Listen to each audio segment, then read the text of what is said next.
আসসালামু আলাইকুম। নার্সিং ভর্তি পরীক্ষার জন্য খুবই গুরুত্বপূর্ণ একটা টপিক, যেই টপিক থেকে প্রত্যেক বছর প্রশ্ন আসে। আসলে আমি তোমাদেরকে প্র্যাকটিক্যালি দেখাই দিচ্ছি। তো এখানে আমি দেখতে পাচ্ছি, এই দেখো, এই হলো টমেটো। টমেটো নিলাম, ঠিক আছে। তারপরে হচ্ছে এখানে এই দাও কাঁচামরিচ। সো এই যে টমেটো এবং এই কাঁচামরিচ দেখতে পাচ্ছ, সো দুটো একদম ফ্রেশ। হ্যাঁ, দেখি, কাঁচামরিচ। এখন তোমার বলতে হবে এই দুইটা ফলের মধ্যে কোন ভিটামিনটা আছে।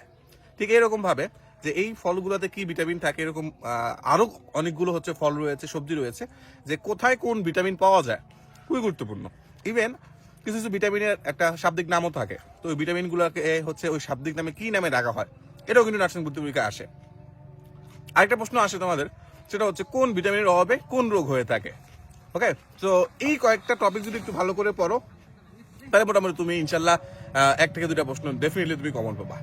সো আসলে মতো লাগতেছে, তোমরা যারা নার্সিং প্রিপারেশন নিচ্ছ, ট্রাই করো গুরুত্বপূর্ণ জিনিসগুলো যাতে হচ্ছে তোমার বাদ না যায়। তোমার হচ্ছে সব পড়তে গিয়ে গুরুত্বপূর্ণ জিনিসগুলো যদি বাদ চলে যায়, তাহলে ভয়ের বিষয়, ঠিক আছে। সো এখানে এখানে একটা জিনিস হচ্ছে, এখানে বরবতি, সিম, কলা সবই আছে। সো আমি এখন হচ্ছে আমাদের বাংলো বাড়িতে আছি। সো এখান থেকে চিন্তা করলাম যে তোমাদের গুরুত্বপূর্ণ একটা টপিক একটু ভালো করে বুঝিয়ে দিই। তো এটাই হচ্ছে সেই গুরুত্বপূর্ণ টপিক। তো সবাই ভালো থাকবা। আসসালামু আলাইকুম।